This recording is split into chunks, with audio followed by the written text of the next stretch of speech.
आजिर दिवस भगवान जगन्नाथकर सुनावेशर दिवस। जगन्नाथ महाप्रभु ओडिया जातिर वरेण्य देवता, ओडिया जातिर आराध्य देवता, प्रत्येक ओडियार प्राण आउ सर्वस्व, प्रत्येक ओडिया मध्य प्रथम ओडिया आम जगन्नाथ महाप्रभु निजर केते ऐश्वर्यर अछंती आज देशवासी को देखांती। मने पड़े अतीतर कथा।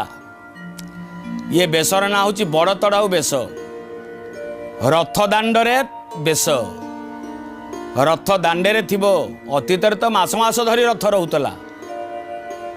ये बेस सुना बेस, सिंहद्वार पाखे तीन रथ लगी, तीन रथ लगिगला गोटे दिन खाली पड़ो एकादशी। जो माने एकादशी व्रत करती, विदग्ध दर्शक बंधु श्रोता बंधु